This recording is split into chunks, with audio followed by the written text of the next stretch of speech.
social media sa apat na henerasyon na tatalakayin natin ngayong Yes. araw. So asahan nyo ang mga sagot ng apat na henerasyon na aming interview, particular na sa kanilang kung ano man nakukuha nila regarding sa kanilang pag-uugali. And sa kung ano yung pang-araw-araw nilang pamumuhay. Mag-aala bro vlogger yan. Let's go! So guys, nandito tayo ngayon at ang i-interview natin ay si Ate Rhonda. Isa po siyang lady guard dito sa CBSU. So hello po Ate Rhonda. Tanong lang po namin is, paano po kaya nakaka-apekto po dun sa para pong behavior niyo po yung pagkakaroon po ng mga social media na pag-text? Paano po nito nakakasira minsan ng pag-aaral? Sa part niyo po ate, gumagamit po ba kayo ng mga social media apps like Facebook, Twitter, nagsisearch po kayo sa YouTube? So sa paggamit niyo po ate, ano po yung parang ano po yung nagiging apekto po sa behavior niyo po? Based po sa mga nakikita niyo, sa mga nababasa niyo po yung doon, mga ano po yung nakaka-epekto po sa inyo, sa pag-uugali niyo po? Ano po yung parang nag-iiba po ang nagbabago sa inyo? pagbabago. Kumpara po dati. Masyadong nag-Facebook at saka Pero po sa interview po ng pakikipag-usap po, ano po yung parang nakikita niyo pinagbago ng po doon? Kung kumpara sa social media pong ginagamit nyo ngayon sa po dun sa dati. ngayon marami na kasi nakikita mga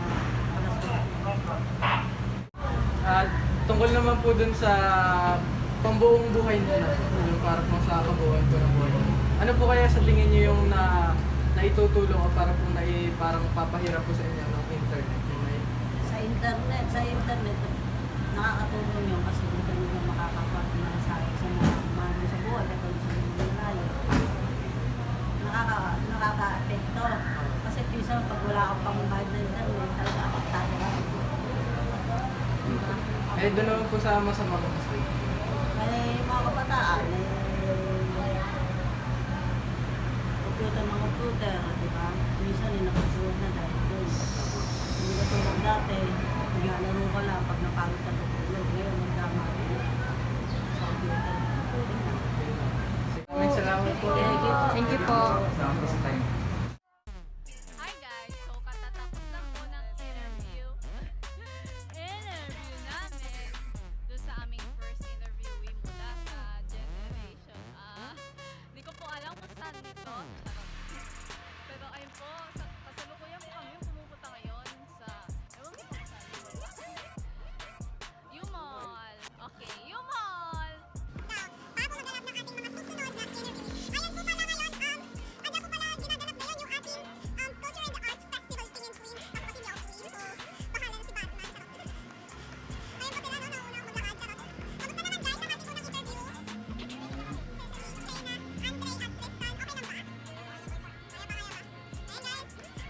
Sa akin, mas yung behavior kasi mas maraming nakuha ng info sa yun, tulad sa pag-share, tapos pag walang klase, mga ganon.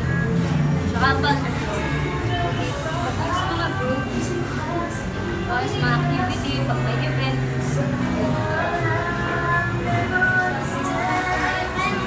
Ano po yung buhay yun? Walang Ang buhay ko nung wala akong internet, puro laro lang sa kalye. Kung ano-ano mga lang, mga kapawis like basketball or volleyball. Ngayon, puro online games like Mobile Legends. Sikat na sikat dito sa Pilipinas. Internet like Facebook or YouTube. Go. Last question po, paano po nakaka-apekto yung mga bago nating teknolohiya ngayon in general po, yung negative at saka positive, para sa inyo?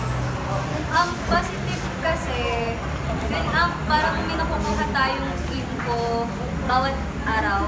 Tapos ang negative, parang doon na lang din umiikot yung mundo natin, na hindi na natin minsan napapansin yung mga kailangan natin gawin sa bahay.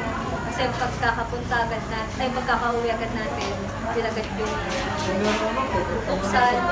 Tapos, negative ba?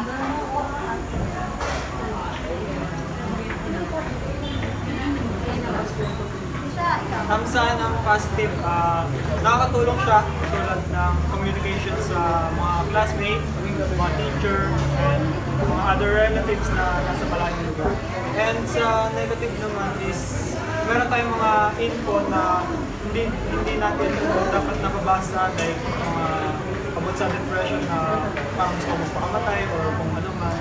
And yun, dahil sa nabasa natin yun, parang naisip pa natin ang gawin. Tapos, kaya uso na din yung mga sumisan.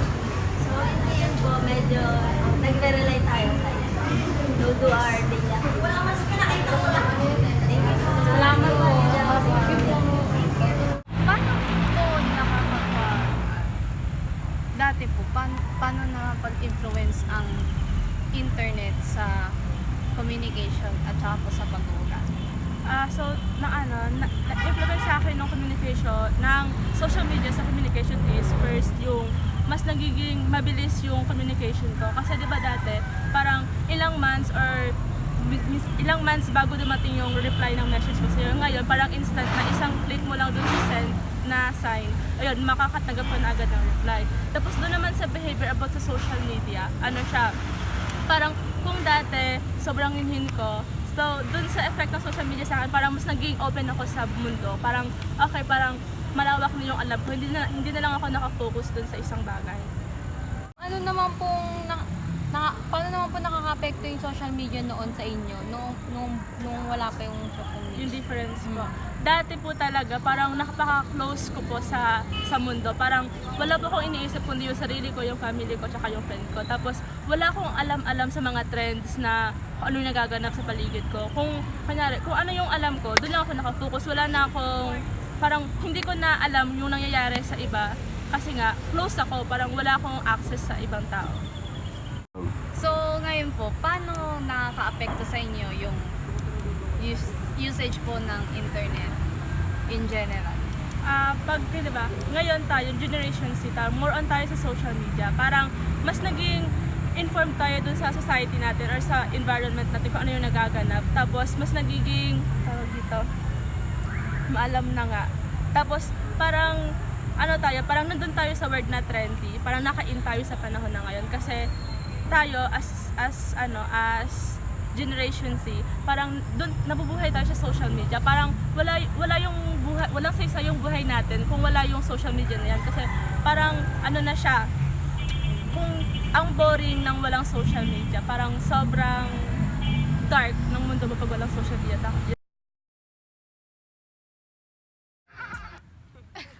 Totoo, grabe talaga yung Grabe. nalaman ko dun sa interview natin. Oo nga eh. Magkakaiba pala yung mga nila, yung mga side ng magkakaibang generation. Kahit magkakaiba, minsan may pagkakaparehas pa rin yung sinasabi nila. Pero mas mahalaga pa rin sa kanila yung internet. Yung Oo, yun yung nasabi talaga. Kahit yung mga baby boomers ngayon, gumagamit na rin sila ng social Ayun media. yung kakaiba eh, para in sila. Oo. So yun. Iba na nga. Kasi ang masasabi natin sa bagay na to, iba-iba yung mga generations na pinanggalingan nila, iba-iba yung way na pinalakihan nila. Masasabi natin na napaka-dynamic ng social media, instant messaging at internet sa buhay nila. Hindi lamang sa pagka-apekto sa buhay nila or sa perspective nila, kundi sa kung paano sila mag-behave sa kung ano man yung mga nakikita nilang bagay. Oo. Sabi natin nakaka-apekto talaga to holistically sa buong buhay. Diba guys? Hindi pala yun, magbabay na kayo. Bye! Salamat po sa panonood! Subscribe! Going bully! Gawin mo Cam, uno!